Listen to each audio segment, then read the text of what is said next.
ராமேஸ்வரத்தில் சாலையோரம் உள்ள பானிபூரி கடையில் உணவு பாதுகாப்புத்துறை அதிகாரிகள் சோதனை மேற்கொண்டனர். ராமநாதபுரம் மாவட்டம் ராமேஸ்வரம் நகர் பகுதி முழுவதும் பல்வேறு மாவட்டம் மற்றும் மாநிலத்தில் இருந்து வந்துள்ள தொழிலாளர்கள் பானிபூரி கடைகளை சாலை ஓரத்தில் அமைத்து விற்பனையில் ஈடுபட்டு வருகின்றனர். இந்த நிலையில் ராமேஸ்வரம் நகர் பகுதி முழுவதும் விற்பனை செய்யப்படும் பானிபூரி கடைகளில் முறையான ஆவணங்கள் இன்றி கடைகள் அமைக்கப்பட்டுள்ளதோடு விற்பனை செய்யப்படும் பானிபூரிகள் தரமற்ற முறையில் இருப்பதாக உணவு பாதுகாப்புத்துறை அதிகாரிகளுக்கு தொடர்ந்து புகார்கள் வந்துள்ளது. இதனையடுத்து உணவு பாதுகாப்புத்துறை அதிகாரிகள் ராமேஸ்வரம் நகர் பகுதி முழுவதும் சாலை ஓரத்தில் பானிபூரி கடைகளை ஆய்வு செய்தனர். இதில் முறையான ஆவணங்கள் இன்றி அமைக்கப்பட்டிருந்த கடைகளை அப்புறப்படுத்தி பின்னர் தரமற்ற முறையில் விற்பனைக்கு வைக்கப்பட்டிருந்த பானிபூரி மற்றும் பானிபூரியில் கலந்து உண்ணக்கூடிய ரசம் உள்ளிட்டவற்றை அழித்தனர். மேலும் இதுபோன்ற செயலில் தொடர்ந்து ஈடுபட்டால் கடுமையான நடவடிக்கைகள் எடுக்கப்படும் என அதிகாரிகள் எச்சரித்து சென்றனர்.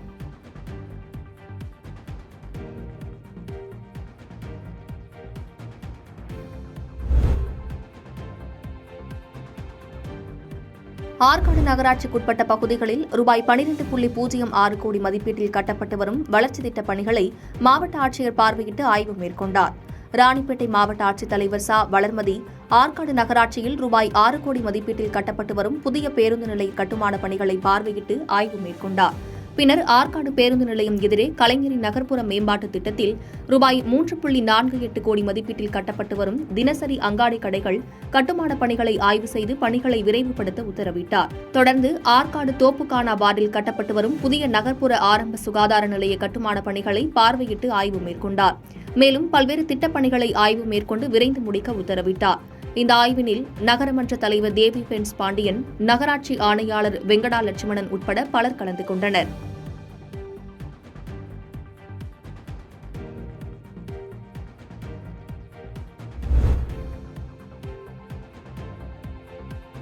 புதுக்கோட்டை மாவட்டம் கரம்பக்குடி அருகே ஒருங்கிணைந்த குழந்தைகள் வளர்ச்சி திட்ட அலுவலகத்தை அங்கன்வாடி ஊழியர்கள் முற்றுகையிட்டு போராட்டத்தில் ஈடுபட்டதால் பரபரப்பானது. புதுக்கோட்டை மாவட்டம் கரம்பக்குடி அருகே குளந்திரான்பட்டு ஒருங்கிணைந்த குழந்தைகள் வளர்ச்சி திட்ட அலுவலகத்தை அங்கன்வாடி பணியாளர்கள், மாவட்ட துணை செயலாளர், வட்டார தலைவர் ஆகியோர் தலைமையில் முற்றுகை போராட்டம் நடைபெற்றது. இதில் அங்கன்வாடி காலி பணியிடங்களை நிரப்பக் கோரியும், அரசால் வழங்கப்பட்ட தொலைபேசியை புதுப்பித்து தரக்கோரியும், ஒருவருக்கென்று ஒதுக்கப்பட்ட அங்கன்வாடி மையத்தில் பணிபுரிந்து வரும் நிலையில் தற்பொழுது கூடுதல் அங்கன்வாடி மையங்களில் பணிபுரிவதை நிறுத்தக் கோரியும் இந்த முற்றுகை போராட்டத்தில் 100க்கும் மேற்பட்ட அங்கன்வாடி ஊழியர்கள் பங்கேற்றனர்.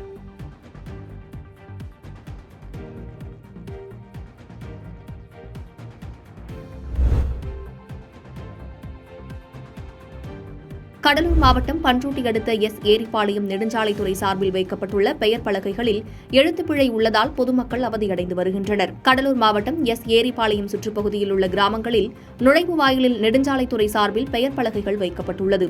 அதில் எஸ். ஏரிப்பாளையம் என்பதற்கு பதில் ஏரிப்பாளையம் என்று குறிப்பிடப்பட்டுள்ளது. இதனால் பொதுமக்களுக்கு குழப்பம் ஏற்பட்டு அவதியடைந்து வருகின்றனர்.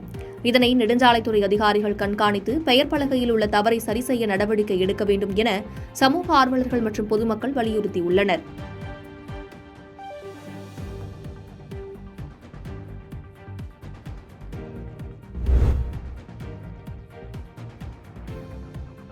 அருப்புக்கோட்டை அருகே கட்டங்குடியில் பார்த்தசாரதி ஊரணியில் அனுமதியின்றி கிராவல் மண் அள்ளி பிளாட்டுகளுக்கு பாதை அமைக்க பயன்படுத்துவதை கண்டித்து பாஜகவினர் கண்டன ஆர்ப்பாட்டத்தில் ஈடுபட்டனர். விருதுநகர் மாவட்டம் அருப்புக்கோட்டை அருகே கட்டங்குடியில் பார்த்தசாரதி ஊரணி அமைந்துள்ளது. இந்த ஊரணியில் அரசு அனுமதியின்றி சிலர் சட்டவிரோத கிராவல் மண் அள்ளி டிராக்டர்களில் கடத்தி தனியார் தேவைக்காக பயன்படுத்தியதாக கூறப்படுகிறது.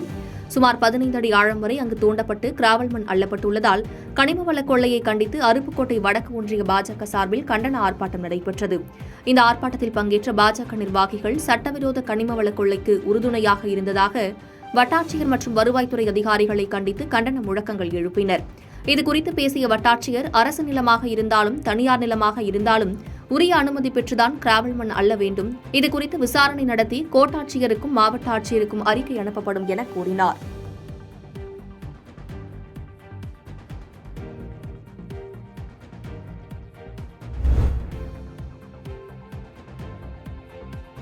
மாவட்ட ஆட்சியர் தலைமையில் நடந்த தியாகிகள் குறைதீர்வு கூட்டத்தில் சுதந்திர போராட்ட தியாகிகளின் வாரிசுகள் பல்வேறு கோரிக்கைகள் அடங்கிய மனு அளித்தனர். வேலூர் மாவட்ட ஆட்சியர் அலுவலகத்தில் உள்ள காயிதே மில்லத் அரங்கில் சுதந்திர போராட்ட தியாகிகளின் வாரிசுகள் மற்றும் குடும்பங்களுக்கான குறைதீர்வு கூட்டம் மாவட்ட ஆட்சியர் சுப்புலட்சுமி தலைமையில் நடந்தது. இதில் அனைத்து சுதந்திர போராட்ட தியாகிகளின் குடும்பங்களுக்கும் வீட்டுமனை பட்டா வழங்க வேண்டும், மருத்துவ வசதிகளை ஏற்படுத்தி தர வேண்டும், இலவச பயண அட்டைகள் வழங்க வேண்டும் உள்ளிட்ட கோரிக்கைகள் அடங்கிய மனுக்களை மாவட்ட ஆட்சியரிடம் அளித்து கோரிக்கை வைத்தனர்.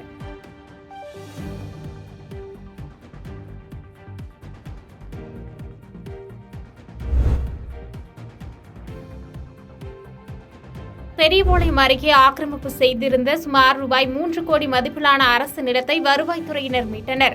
திருவள்ளூர் மாவட்டம் எல்லாபுரம் ஒன்றியம் ஏனம்பாக்கம் ஊராட்சி மன்ற தலைவராக ஜெயபாபு, துணைத் தலைவராக பிரிதி ராஜீவ்காந்தி ஆகியோர் பதவி வகித்து வருகின்றனர்.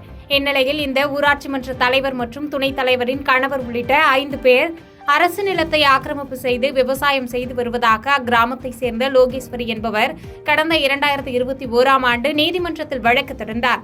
இதைத் தொடர்ந்து நீதிமன்ற உத்தரவின் பெயரில் ஊத்துக்கோட்டை தாசில்தார் ஏ. மதன் தலைமையில் பெரியபாளையம் காவல் நிலைய போலீஸ் சப் இன்ஸ்பெக்டர் ஏரோமியா அந்தோணிராஜ் தலைமையில் பலத்த போலீஸ் பாதுகாப்புடன் ஜேசிபி இயந்திரம் மூலம் சுமார் 5 ஏக்கர் நிலத்தை ஆக்கிரமிப்பில் இருந்து மீட்டனர்.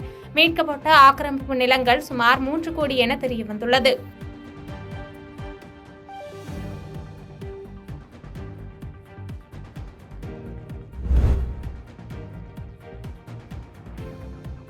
கன்னியாகுமரி நாடாளுமன்ற உறுப்பினர் விஜய் வசந்த் 2வது முறையாக கன்னியாகுமரி நாடாளுமன்ற தொகுதியில் வெற்றி பெற்று நாடாளுமன்றத்தில் பதவியேற்றுக் கொண்டு முதல் முறையாக கன்னியாகுமரி வருகை தந்தார். அவருக்கு தொண்டர்கள் நாகர்கோவிலில் பட்டாசு வெடித்து ஆரத்தி எடுத்து மாலை அணிவித்து உற்சாக வரவேற்பு அளித்தனர். அதனைத் தொடர்ந்து நாகர்கோவில் மாநகர் பகுதிகளில் உள்ள அம்பேத்கர், காமராஜர் உள்ளிட்ட தலைவர்களின் சிலைக்கு மாலை அணிவித்து மரியாதை செலுத்தினார். மற்றும் அகஸ்தீஸ்வரத்தில் உள்ள அவரது தந்தை வசந்தகுமார் சிலைக்கும் மாலை அணிவித்து மரியாதை செலுத்தினார். தொடர்ந்து தனக்கு வாய்ப்பு வழங்கிய அகில இந்திய காங்கிரஸ் தலைமை கழகத்திற்கும் கூட்டணி தலைவர்களுக்கும் நன்றி தெரிவிப்பதோடு குமரி மாவட்டத்தின் வளர்ச்சிக்கு தனது தந்தையை போன்று பாடுபடுவேன் என்று கூறினார். மேலும் குமரி மாவட்டத்தில் சாலை மேம்பாட்டிற்காக தனது முதல் பணியாக மத்திய அரசிடம் 13 கோடி ரூபாய் பெற்று வந்துள்ளதாகவும் மிக விரைவில் 4 வழி சாலை பணிகளை முடிப்பேன் என்று உறுதியளித்தார்.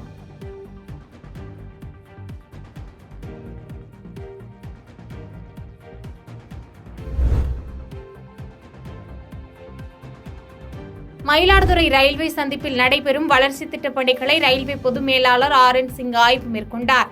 அப்போது வளர்ச்சி திட்டப் பணிகளை விரைந்து முடிப்பது குறித்து அதிகாரிகள் மற்றும் ஒப்பந்ததாரர்களுடன் ஆலோசனை நடத்தினார். அப்போது தஞ்சாவூர் விழுப்புரம் இரட்டை வழிப்பாதை அமைக்க வேண்டும், தரங்கம்பாடி வழித்தடத்தில் மீண்டும் ரயில் இயக்க வேண்டும் உள்ளிட்ட கோரிக்கைகள் அடங்கிய மனுவை முன்னாள் MLA குத்தாலம் கல்யாணம், பாஜக மாநில செயற்குழு உறுப்பினர் கோபி சேதுராமன், ரயில் பயணிகள் சங்க தலைவர் மகாலிங்கம் மற்றும் உறுப்பினர்கள் ஆகியோர் பொது மேலாளரிடம் மனு அளித்தனர். முன்னதாக அறிவிக்கப்பட்ட நேரத்திற்கு முன்பாகவே ரயில்வே பொது மேலாளர் ஆய்விற்கு வந்து சென்றதால் மனு அளிக்க முடியாமல் பொதுமக்கள் பலர் ஏமாற்றத்துடன் திரும்பி சென்றனர்.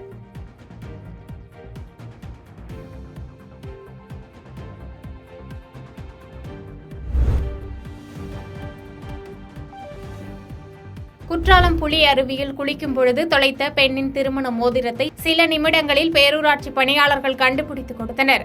தென்காசி மாவட்டம் குற்றால அருவிகளில் தற்போது சீசன் காலம் என்பதால் சுற்றுலா பயணிகள் வருகை அதிகரித்து காணப்படுகிறது.